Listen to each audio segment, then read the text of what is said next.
जवळपास 3 दिवसापूर्वी टिपू सुलतान या खलनायकाची छत्रपती शिवाजी महाराज यांच्याशी तुलना केली। मी 3 दिवस झालं उद्धवजी ठाकरे यांचं ट्विट चेक करतो।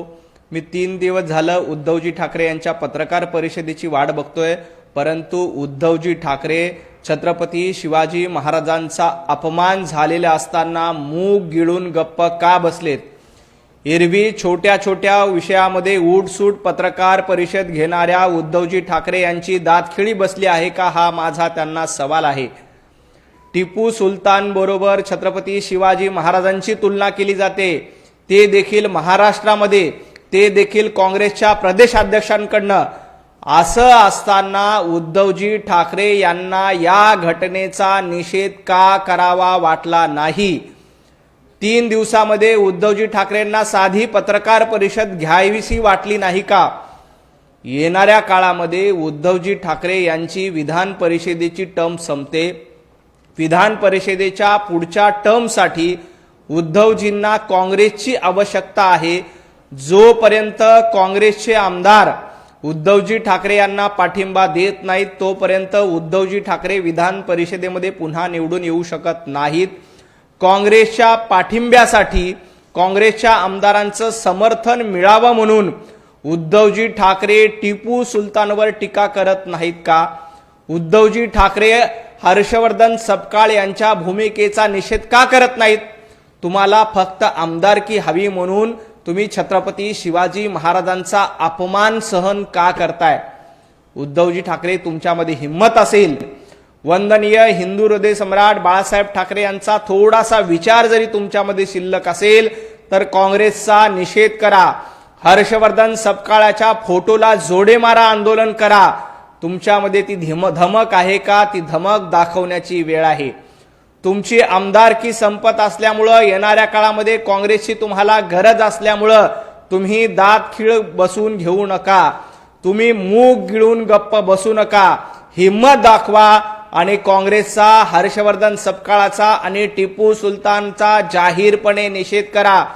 3 दिवसांपासून आम्ही वाट बघतोय की उद्धवजी ठाकरे किमान एक पत्रक काढतील आणि टिपू सुलतान, हर्षवर्धन सपकाळ यांचा निषेध करतील। एरवी निवडणुकीच्या काळामध्ये रोज उठून पत्रकार परिषदेत घेत होतात, त्याच्या आधी मुख्यमंत्री असताना रोज फेसबुक लाईव्ह करत होतात। पत्रकार परिषद घेण्याची हिम्मत नाही तर किमान फेसबुक लाईव्ह करून तरी टिपू सुलतान आणि हर्षवर्धन सपकाळ या काँग्रेसी बेगडींचा विरोध करणार आहात का, निषेध करणार आहात का, हा माझा उद्धवजी ठाकरे यांना सवाल आहे। संजय राऊतांनी असं म्हटलंय की भाजपची भूमिका जी आहे टिपू सुलतान प्रकरणाबाबतची, हा बैल मुझे मार अशी भूमिका आहे। कारण भाजपनेच रस्त्याचं नाव जे आहे ते टिपू सुलतान करावं असं प्रस्ताव जो आहे मुंबई महापालिकेत मंजूर केला होता, त्याला अनुमोदन अमित साटम यांनी दिले। संजय राऊत हे स्वतः बैलबुद्धीचे आहेत, हे देखील आपण महाराष्ट्रानं याआधी बघितलेलं आहे। संजय राऊत यांनी भारतीय जनता पार्टीवर टीका करण्यापेक्षा संजय राऊतांनी हे बघावं की मालवणीमध्ये अस्लम शेख पालकमंत्री असताना, महाविकास आघाडीचं सरकार असताना, उद्धवजी ठाकरे मुख्यमंत्री असताना मालवणीमध्ये एका गार्डनला टिपू सुलतानचं नाव देण्याचा प्रयत्न तत्कालीन महाविकास आघाडीकडनं पालकमंत्री अस्लम शेख यांच्याकडनं केला जात होता।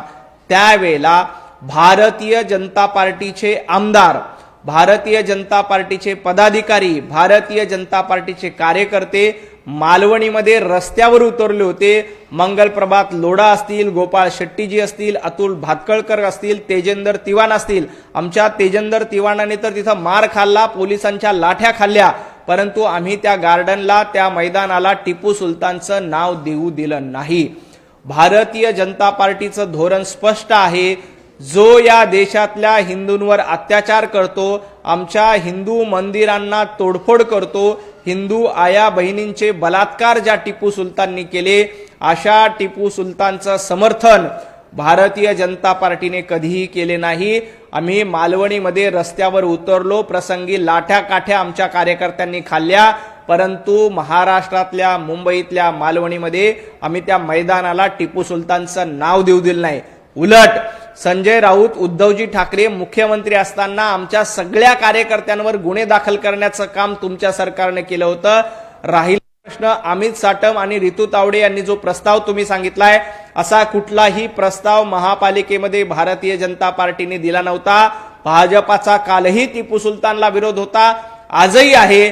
भारतीय जनता पार्टी जोपर्यंत आहे तोपर्यंत टिपू सुलतानला उद्याही आमचा विरोध राहणार आहे. 2001 ला जे आहे ते भाजप खासदार माजी गोपाळ शेट्टी यांच्या उपस्थितीत अंधेरीतील एका मार्गाला जे आहे टिपू सुलतानाचं नाव द्यावं असं नामकरण करण्यात आलं, असा एक आरोप काँग्रेसचे सचिन सावंत जरा अभ्यास करा.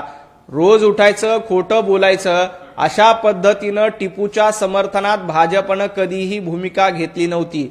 उलट महाविकास आघाडीचं सरकार असताना सातत्यानं मुंबईतल्या वेगवेगळ्या पार्कला, वेगवेगळ्या ठिकाणी, वेगवेगळ्या मैदानाला टिपू सुलतानचं नाव दिलं पाहिजे यासाठी काँग्रेसनं प्रयत्न केले होते. आणि त्यामुळंच हर्षवर्धन सपकाळ तुमचे प्रदेशाध्यक्ष छत्रपती शिवाजी महाराजांसोबत टिपू सुलतानची तुलना करतायत. तुम्हाला लाज वाटली पाहिजे. सचिन सावंतांना माझा सवाल आहे, तुम्ही हर्षवर्धन सपकाळांचा निषेध करणार आहात का नाही? ज्या टिपू सुलतानांनी भारतीयांवर अत्याचार केले, शेकडो हिंदूंची मंदिरं पाडली, महिलांवर अत्याचार केले, त्या टिपू सुलतानची छत्रपती शिवाजी महाराज यांच्याबरोबर तुलना केली जाते. तुम्ही त्याचा निषेध करणार आहात का? तुम्ही त्याचा चकार शब्दानंही निषेध करत नाहीत. तुम्हाला त्याबद्दल आधी लाज वाटली पाहिजे. महाराष्ट्र काँग्रेसकडनं एक ट्विट करण्यात आलंय, व्हिडिओ ट्विट करण्यात आलंय, त्यामध्ये रामनाथ कोविंद यांच्याकडून स्तुती सुद्धा जी आहे ती रामनाथ कोविंदजी यांच्याबद्दलचा जो व्हिडिओ आहे त्यामध्ये देखील तथ्य तपासून घेतलं पाहिजे. टिपू सुलतान बद्दल भारतीय जनता पार्टीची भूमिका अतिशय स्पष्ट आहे. हा टिपू सुलतान हिंदू विरोधी होता. त्यांनी मंदिरं पाडली, आपल्या आया बहिणींवर अत्याचार करण्याचं काम टिपू सुलतान हयात असताना केलं आणि त्याचे अनेक पुरावे, इतिहास दाखले दिले जातात. असं असताना टिपू सुलतानचा आम्ही तेव्हाही निषेध केला होता. टिपू सुलतानचं कुणीही समर्थन करू शकत नाही. संजय राऊत यांनी असं म्हटलं आहे, भाजप भावनिक राजकारण करून कधी औरंगजेबाला कधीतून बाहेर काढतो, कधी अफजलखानाला कधीतून बाहेर काढतो आणि आता टिपूला कधीतून बाहेर काढतो. संजय राऊत, तुम्ही याकूब मेमनच्या कबरीवर फुलं उधळली होती. भारतीय जनता पार्टी छत्रपती शिवाजी महाराजांचा अपमान होत असताना सहन करणार नाही. छत्रपती शिवाजी महाराजांची तुलना, ज्या छत्रपती शिवाजी महाराजांनी हिंदवी स्वराज्याची स्थापना केली, ज्यांनी स्वतःचं स्वराज्य निर्माण केलं आणि रामराज्य आणलं, आपला भगवा झेंडा या महाराष्ट्रावर फडकवला, ज्यांनी आया बहिणींचा सन्मान केला, अशा वंदनीय छत्रपती शिवाजी महाराजांसोबत तुम्ही अत्याचारी, बलात्कारी, नालायक, खलनायक अशा टिपू सुलतानची तुलना करता. हर्षवर्धन सपकाळ, तुम्ही अशा पद्धतीचं गैरकृत्य केल्यानंतर भारतीय जनता पार्टीने गप्प बसायचं होतं. भारतीय जनता पार्टी असा अपमान झाल्यानंतर कधी गप्प बसत नाही. हा छत्रपती शिवाजी महाराजांचा महाराष्ट्र आहे. या महाराष्ट्रामध्ये जो कोणी छत्रपती शिवाजी महाराजांचा अपमान करेल त्याच्या विरोधात भारतीय जनता पार्टीने वेळोवेळी आंदोलन केली. हर्षवर्धन सपकाळ, तुम्हाला लाज वाटली पाहिजे. तुम्ही माफी मागा. ना घासून माफी मागितली पाहिजे, कारण तुम्ही छत्रपती शिवाजी महाराजांसोबत त्या टिपू सुलतानची तुलना केली जो खलनायक होता. छत्रपती शिवाजी महाराज हे महानायक आहेत. या महानायकांसोबत तुम्ही एका खलनायकाची तुलना करतायत. याबद्दल तुम्ही महाराष्ट्राची माफी मागितली पाहिजे. परंतु दुर्दैवानं उद्धवजी ठाकरे असतील त्याबद्दल भूमिका घेत नाहीत. संजय राऊत मुख गिळून गप्प आहेत. आणि काँग्रेस पक्ष, जो काँग्रेस पक्ष फक्त मतांसाठी आणि निवडणुकीसाठी टिपू सुलतानचा उदो उदो करतो, तो उदो उदो देखील थांबला पाहिजे. महाराष्ट्र छत्रपती शिवाजी महाराजांचा अपमान कधीही सहन करणार नाही. महाराष्ट्र जो आहे तो छत्रपती शिवाजी महाराजांचा आहे हे सांगण्याची गरज नाही. आणि त्यांनी असं पुढे म्हटलं की आता 3 वर्ष निवडणुका आहेत, मग निवडणुका नाहीये, मग भाजप आंदोलन का करतो? भारतीय जनता पार्टीसाठी छत्रपती शिवाजी महाराजांचा अपमान हा निवडणुकीचा विषय नाही. निवडणुका येतील जातील, निवडणुका आम्ही लढू, जिंकू, हारू, याबद्दल आम्हाला भूमिका आहेत. परंतु निवडणुका असो किंवा नसो, जेव्हा जेव्हा छत्रपती शिवाजी महाराजांचा अपमान होईल तेव्हा भारतीय जनता पार्टी त्याला जशास तसं उत्तर देईल.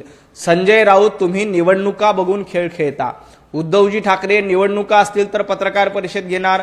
उद्धवजी ठाकरे निवडणुका असतील तर प्रचारासाठी बाहेर पडणार.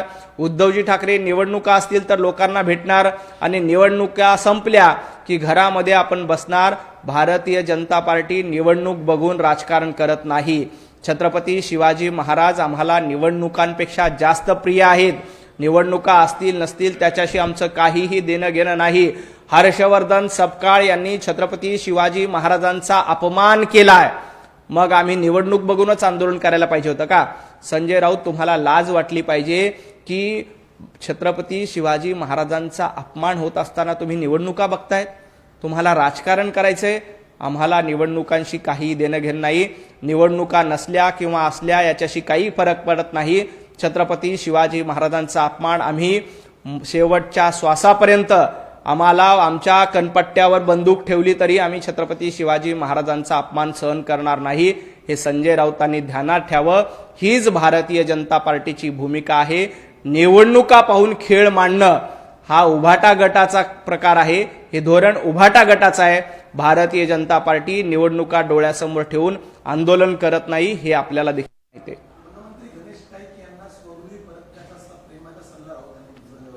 संजय राऊत स्वतःच उभाटा गटामध्ये किती दिवस राहतील हा संशोधनाचा विषय आहे.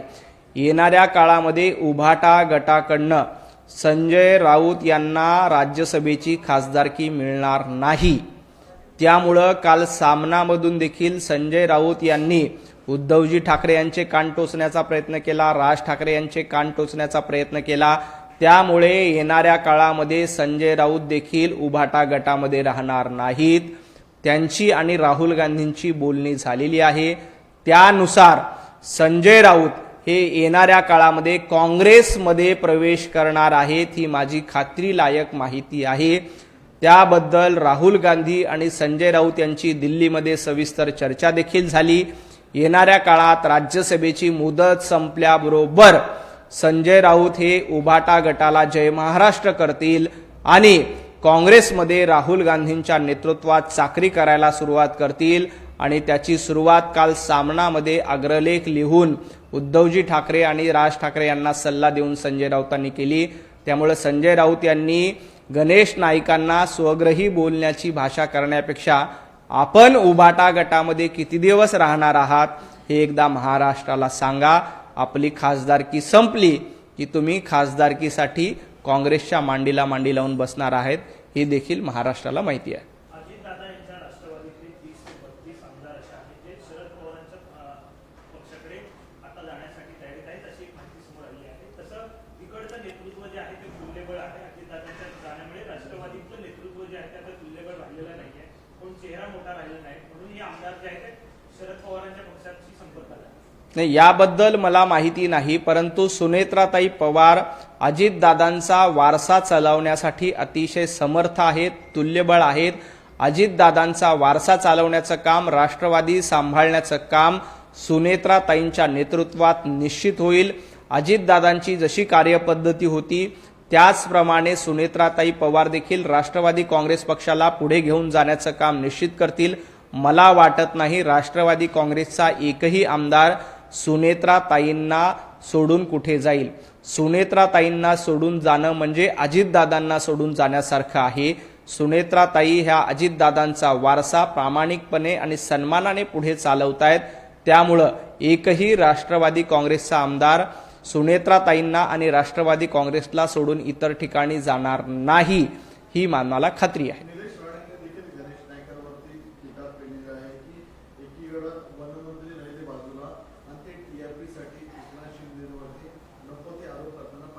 नाही, मी ते ट्विट ऐकलं नाही, वाचलं नाही, वाचून प्रतिक्रिया देतो.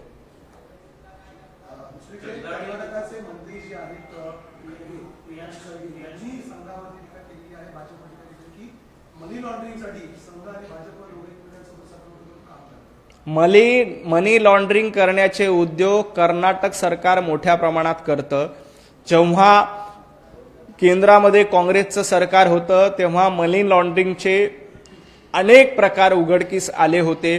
त्यामुळं मनी लॉन्ड्रिंग करण्यामध्ये एक्सपर्टी आणि PhD ही काँग्रेसच्या सरकारच्या काळामध्ये होती. कशा पद्धतीनं काळा पैसा जमा करायचा, त्यातनं मनी लॉन्ड्रिंग करायची, याबद्दल खरगे यांनी पी चिदंबरम यांना विचारलं पाहिजे.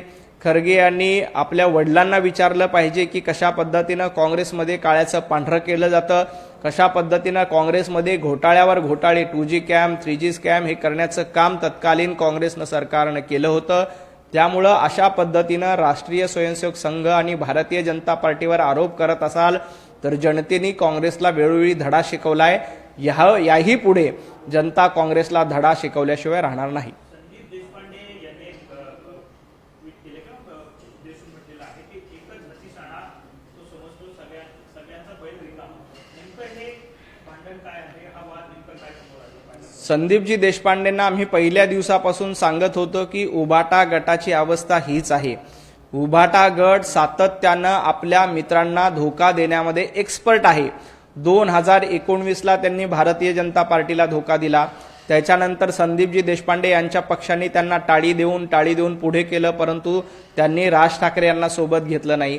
आता आपल्या गरजेपोटी महापालिका निवडणुकीला मनसेला सोबत गेलं, पण मनसेचा केसांनी गळा कापण्याचं काम उभाटा गटांनी केलं, संजय राऊत यांनी केलं. मनसेचे सगळे उमेदवार, फक्त 6 उमेदवार निवडून आले, बाकी सगळे उमेदवार पाडण्याचं काम उभाटा गटाच्या कार्यकर्त्यांनी केलं. स्वतः संजय राऊतांनी सांगितलं होतं की राज ठाकरेंच्या उमेदवाराला आपण मदत करायची नाही. उद्धवजी ठाकरे यांनी सगळ्या मनसैनिकांना धोका दिला आणि त्यांचे 6 नगरसेवक सोडून बाकी सगळे नगरसेवक पाडले. गेल्या वेळेला राज ठाकरे एकटे लढले होते तर 7 नगरसेवक निवडून आले. यावेळेला युती करून देखील फक्त 6 नगरसेवक त्यांना निवडून यंता आले. याचा अर्थ उभाटा गटानं मनसेला धोका दिलाय. मनसेचा केसाने गळा काढण्याचं काम, पाठीत खंजीर खुपसण्याचं काम उभाटा गटाच्या माध्यमातून झालंय. हे संदीपजी देशपांडेंना आम्ही पहिल्या दिवसापासून सांगतोय. आज त्यांचे डोळे उघडले असतील तर ठीक आहे, त्यांना हे लक्षात आलं असेल की खरा मित्र कोण आहे आणि मित्राच्या वेशामध्ये येऊन पाठीत खंजीर खुपसणारे कोण आहेत हे जर का मनसे ध्यानात आलं असेल, संदीपजींना ध्यानात असेल तर त्यांना मनापासून शुभेच्छा. पहलगाम हल्ल्यातील जे मृत्यू पावले जगदाळे आहे त्यांच्या कुटुंबियांना अद्यापही नोकरी मिळाली नाही. त्यांच्या मुलीने आता मुख्यमंत्र्यांशी बातचीत करताना असं म्हटलं आहे की कुठेतरी मुख्यमंत्री उपमुख्यमंत्र्यांचे पीएम आम्ही संपर्क करतोय, संपर्क होत नाही, आमचा विसर पडलाय का? या संदर्भामध्ये मी स्वतः माननीय मुख्यमंत्री देवेंद्रजी फडणवीस यांच्याशी संवाद साधेल आणि जगदाळे कुटुंब असेल किंवा इतर कुटुंबाला न्याय मिळाला पाहिजे ही भारतीय जनता पार्टीची सुरुवातीपासूनच भूमिका आहे. मी या संदर्भात माननीय प्रदेशाध्यक्ष रवींद्र चव्हाणजी यांच्याशी देखील चर्चा करणार आहे. माननीय मुख्यमंत्र्यांशी देखील याबद्दल चर्चा करून या कुटुंबाला न्याय मिळाला पाहिजे ही भारतीय जनता पार्टीची भूमिका आहे. निश्चितपणे या प्रकरणामध्ये सगळी कायदेशीर प्रक्रिया करून सगळ्या तांत्रिक गोष्टी पूर्ण करून तातडीनं या कुटुंबाला नोकरी मिळाली पाहिजे, न्याय मिळाला पाहिजे. यासाठी आम्ही माननीय रवींद्र चव्हाणजी यांच्या नेतृत्वामध्ये माननीय देवाभाऊ महाराष्ट्राचे संवेदनशील मुख्यमंत्री आहेत, ते देखील या प्रकरणामध्ये लक्ष घालतील आणि लवकरात लवकर यांना न्याय मिळेल यासाठी आम्ही देखील पाठपुरावा करू.